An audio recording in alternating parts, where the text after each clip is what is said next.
Hello, hello, hello. I am back here to talk about Braxton family values. Yes, yes, yes. Hope everybody's having a good week. Fall is officially here. If you like me, you live in the Midwest, you're starting to see the trees turn colors, the weather get a little bit more brisk. All the good things, all the good things. But let's just start talking about it. Now, I have a lot to say about last night's episode of the Braxton Family Values. So just bear with me. Let's just get into this. I got my notes. So let's get it going, y'all. So last night, Braxton Family Values, I believe the title was Hotbed of Crazy or something to that effect. And it was part one of the Braxton sitting down with Iyanla Vanzant to try to get some resolve on their family issues and try to get it going. Personally, for me, can't nobody fix this family. They tried with the psychiatrist, Dr. Deb or something, I think her name was. They tried with Bishop, T.D. Jakes. Can't nobody fix this family but Jesus. But you know what? After watching tonight's episode, I'm not going to say can't nobody fix this but Jesus because they don't want to be fixed. But we just going to get into it. So the episode starts off with Tawanda and Tamar at a restaurant going through, I guess, like a preliminary questionnaire for Iyanla. And this I did know because I watch Iyanla's show every now and again. I know that prior to her setup, and it's and I believe it's her producers doing that. They send out the people's question. They send out to the people the questionnaire that they want to talk. Things they want to talk about, things they don't want to talk about. Why is she fixing you, basically? So she can get a better idea of what's going on. So they start off going through the questions, and it's Tamar's questionnaire, but Tawanda is the one who's writing down the answers. So one that struck a red flag with me because and I got into it with a girl on the Under the Jasmine brand post about this yesterday. We're gonna talk about that in a minute. But when Tamar went on Wendy Williams' show, and she basically said that she the reason why she left the set and why she, went in on this Twitter rant about Iyanla was because she was told private information about being molested but from a family member. But she had only told two people in her life, one of which was the boyfriend that she has now. The other one was a family member. And she was told that information basically in confidence, and she was sex shamed because of it. So when I saw Tawanda was the one answering her questionnaire, that automatically stuck out to me like, well, if you aren't even the one who's giving her the information that you want her to help you with, how then did you end up getting upset and leaving the show when she starts confronting you on said information? Don't make sense. Okay. So they were asking questions like, what do you feel betrayed by a family member? And she's saying, E, all of the above, write everybody down, and blah, blah, blah. Okay. So then we get to the point of the show where everybody starts arriving at this house. I'm assuming it wasn't in Georgia. I wasn't really sure. But they start arriving at this house. And they have assigned seats once they walked in. So I'm like, okay, so it wasn't even an option for them to choose who they sat next to. They were told who they were sitting next to, which one stuck out to me again because it's just like, if we're in the business of resolving whatever's going on, I want to be close to the person and so they can feel my energy. I want them to know what I'm saying. I want them to understand where I'm coming from. But if you sitting across the room and I'm getting bad vibes and getting catchy looks from you, then you already set up with a wall, which is exactly what happened when Tracy walked in. So we're going to get to that.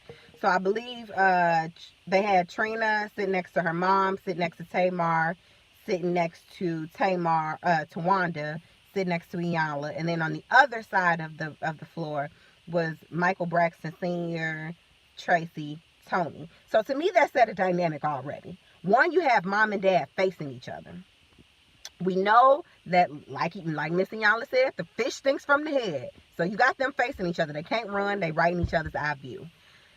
So having Tamar, Tawanda, and Trina basically sitting across from Tony and Tracy which happened to be the older two, pretty much set the dynamic to me that the younger sisters were going to basically come for the older sisters and have, that whole dynamic there. So we'll get into that. But even before, and let me go back a little bit. Even before they started showing up, there was a scene right after the restaurant scene with Tawanda and Tamar that had Trina and their mother. The mom was already on the fence before she even got there. I don't need no help. Only Jesus fixed my life. So she was already on the defense before she even came to the house. Which, Mama Evelyn, I respect my elders and I love you. You're a beautiful woman. But I'm going to get into your ass in this video. Just saying.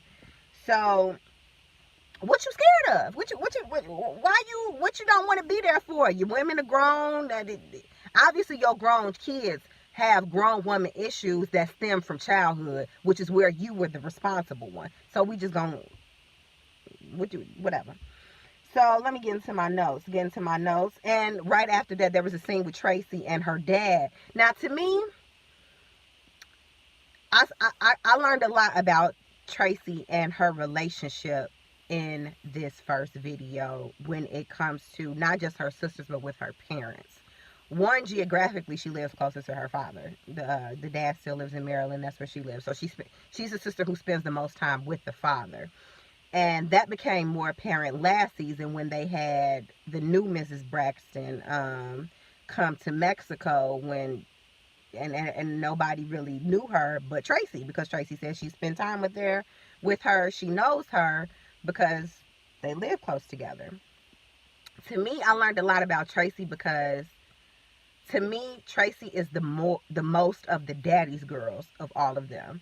And I recall, I don't remember if it was last season or the season before, but I remember there was an episode where all the sisters except for Tamar were sitting down for lunch and the mom was there and Tracy snapped at her mother or something like that. I remember her saying something like, don't do it. You need to mind your business or something like that. She did that at her mother and everybody pretty much rallied around their mother because I believe it was something about the mom dating a new man. That's what the setting was, and the new man was there, and Tracy was the only one who wasn't feeling it, and all the other sisters rallied around the mother and basically made Tracy leave. So all of that is starting to make sense to me, that Tracy is the more of the daddy's girl out of all of them, and a lot of her issues doesn't necessarily stem from her sisters, but it stems from her relationship with her mother. So she's on the defense talking to her dad like she feels like everybody's going to be there to, be anti-Tracy, to be, team jump on Tracy. And I'm not sure why she felt that way, because in the other, you still record it, but, to the show, but there's other issues at play here. So you shouldn't feel like you're singled out or whatever. So then we flash to Trina talking about how she feels about going on Iyanla. And she was basically like, because she's the only one I believe who's been on Iyanla before. And I remember, because I watched her episode of Iyanla Fix My Life, the last one that she had with Gabe. Iyanla was really trying to drive home the fact that she has a lot of unresolved issues in her marriage because of her mother. And Trina said it like, I would never say anything to, go against my mom, to speak ill of my mom, or put my mom in a negative light. Again, reinforcing that sort of thing, that they're rallying around their mother. That mom is the one to be protected. And I remember from season 1, because I've been watching Braxton Family Values from the beginning. And I remember in season 1, there was a scene with Tony, Trina, and Tamar at a restaurant, and they were talking about their mom and how Tony was basically saying how she pays all the mom's bills or something to that effect. And Trina was basically saying, well, up until recently, I didn't have the financial wherewithal to like help my mom pay for bills or something. But, more recently, I've been helping out more with paying for her stuff. And Tony and Tamar kind of jumped at her like, well, when you start paying her bills? When did you start doing this? And she's like, well, that's none of y'all business, which it isn't. But I remember Tony specifically saying that their mother got nothing from her divorce from her father. Got absolutely nothing. So this is all setting the stage to come back to Mama E. Like I said, Mama E, I love you, but you... Okay. So, this is all, like I said, this is all setting the stage to come back to the issues with Mama Evelyn. Trina, we just gonna, whatever. So once everybody starts walking in, Trina and Tawanda and Mama E all arrive together. They sit down first. Then Tony and Tamar arrive. Now when Tamar walks in, she's like, well, everybody, y'all didn't greet me. Y'all didn't stand up, and I'm not sure what happened, but yeah, I had to do a part 2. Yeah. So when Tamar basically stands up, she says, y'all didn't greet me. Y'all didn't, say anything to me. And y'all didn't stand up when I walked in. Who died and made you Jesus? I'm sorry. So this is all just making so much more sense to me now that they're here, and how everybody's role is more identified to me after seeing this first video. That she felt like she was the queen, and y'all should, when I enter, you should acknowledge. And you know what? They did it. When she said y'all didn't stand up and say hey to me, they stood up and said hey to her, which for me, not only does it validate the behaviors that she already has, it enables it. Y'all let her get away with this type of stuff, which is not cool at all. So it just all sets the stage.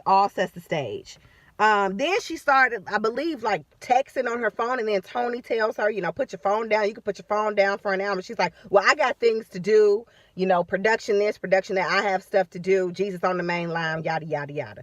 So y'all just let her continue her unacceptable behavior, and y'all let her get away with it because she's the baby. And that, to me, is her biggest issue, is that it's not how she acts. It's that y'all let her get away with it and y'all don't hold her ass accountable for it.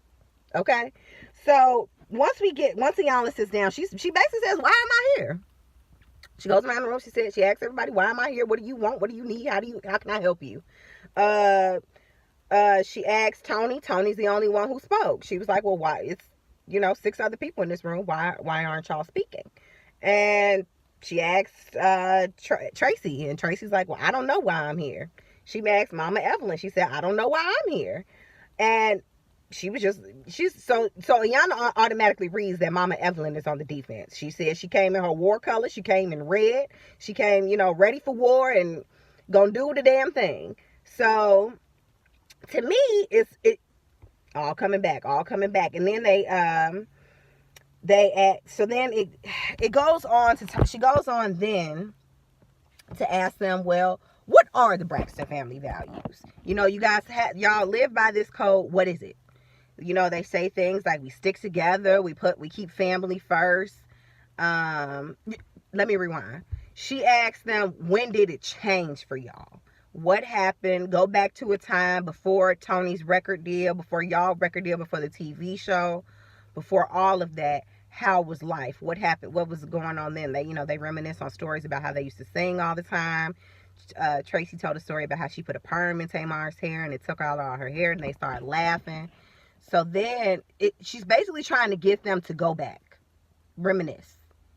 Basically, again, playing on that idea that I need to take y'all back to y'all childhood in order to rectify whatever went on then, and try to identify what went on then to establish how these patterns have affected y'all relationships today with each other. And I believe it was Tawanda who said a story about how they were told that their parents were getting a divorce. And she said that the parents sat them down in their bedroom and said, we're getting a divorce. And the mom, and then somebody asked the dad, well, what's that mean for us? And he said, ask your mama. And they asked the mama, what's that mean for us? And she said, well, ask your daddy. So already there, communication is a non-factor in this family. Period, point blank. These people do not know how to communicate each other. And Iyanla is right. It is because of their parents. And it's just so apparent that there's still so much tension and emotion and animosity coming off of Mama E that it's palpable. You can feel it. And let me just go ahead and get into that, because they talked about the values, yada, yada, yada. And something that Daddy Braxton has said, well, we told our kids what goes on in this house stays in this house, typical black family-ish. I heard it. Everybody heard it. Everybody, mom and dad noticed what goes on in this house stays in this house. So y'all say, well, secrets. You taught them how to keep secrets. So everybody start cracking up laughing because essentially that's all it is. You sweep under the rug, sweep under the rug, sweep under the rug, and whatever happens in here, you know, it ain't nobody business. One, you shouldn't have a reality TV show if that's really how you feel. You shouldn't be in front of no camera if you feel like what goes on in this house stays in this house. Flag number one. So let's just get into Mama Evelyn, because the rest of the show.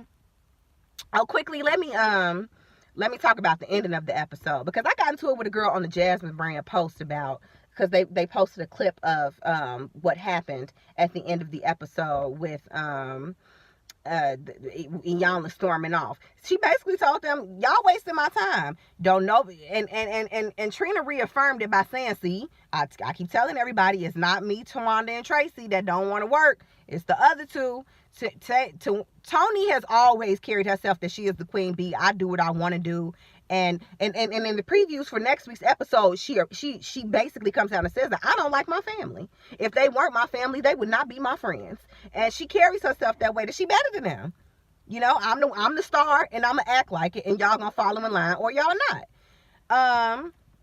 And then Tamar was basically doing her spiel of, I'm just going to put this off on production. Well, production didn't tell you why. This is on WeTV. This is what WeTV. And she's snapping her neck and rolling her neck. And if that was me, my mom would have slapped the piss out of me. You ain't going to act like that, not only to no grown woman, but you're not going to act like that in front of me and do all this and do all that. Like, they let her get away with so much.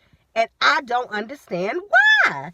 Like, you need this. If this woman don't need a psychiatrist, a Percocet, and a good Bible, I don't know what she needs. And on top of that, a good ass whooping. Y'all ain't whooped that child's ass enough. But let me get into Mama Evelyn, because that's the crux of my conversation with y'all today. Mama Evelyn, I love you, but you are a bitter black woman. You have not let that hurt go. You have not let that pain go. You have not let go of the fact that your first love, the only man in your life you have ever been with, because I believe she said that too, they got married when she was like 18 years old and they had Toni shortly afterwards. You have not let go of the fact that this man ain't yours, my mom. And that's just the tea. You lost your man, you lost your church congregation because he was dipping and doing it with laying it low and spreading it wide. With Miss Wanda in the church. So you lost your man, you lost your church, you lost your family, you lost your home, you lost everything. And I get it. I get it. That is pain beyond measure. But that was 20 years ago.